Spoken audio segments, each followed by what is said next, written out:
வாரத்தில் ஒரு தடவையாவது இந்த கீரையை உணவில் சேர்த்துக்கணும். இந்த கீரை உடம்புக்கு ரொம்ப ரொம்ப நல்லது. கடாயில் 2 ஸ்பூன் எண்ணெய் விட்டு 1/4 டீஸ்பூன் மிளகு, 1/4 டீஸ்பூன் ஜீரகம், ஒரு பெரிய வெங்காயம் இதில் பொடிசாக கட் பண்ணி சேர்த்துக்கலாம். இதில் 2 வரமிளகாய் சேர்த்து வெங்காயத்தை நல்லா எண்ணெயில் வதக்கி விட்டுக்கலாம். ஒரு கைப்பிடி நிறைய முடக்கத்தான் கீரையை சுத்தம் பண்ணி சேர்த்துட்டு நல்லா எண்ணெயில் 5 நிமிஷம் வதக்கி விட்டுக்கலாம்.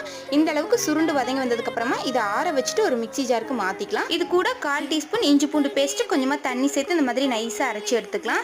கெட்டியான இட்லி மாவோட சேர்த்துட்டு இதை இட்லியாவும் ஊற்றிக்கலாம். இல்லை நம்ம தோசை பதத்துக்கு வேணும்னா கொஞ்சமாக தண்ணி சேர்த்து நல்ல தோசை பதத்துக்கு மாவை கரைச்சி எடுத்துக்கலாம். கல் சூடானதுக்கு அப்புறமா எப்பவும் போல 2 கரண்டி மாவு ஊற்றி தோசை சுட்டு கொடுத்தீங்கன்னா குழந்தைங்க ரொம்ப விரும்பி சாப்பிடுவாங்க. கொஞ்சம் கூட கசப்பே தெரியாது. இந்த கீரை பொதுவாகவே கசப்பாக தான் இருக்கும். அதனால இதை பொரியலாக சாப்பிட முடியாது. இந்த மாதிரி இட்லி, தோசை இல்லை சப்பாத்தியில் கூட நம்ம அரைச்சிட்டு சேர்த்து இதை சுட்டு சாப்பிட்டீங்கன்னா டேஸ்ட் வந்து ரொம்ப நல்லா இருக்கும்.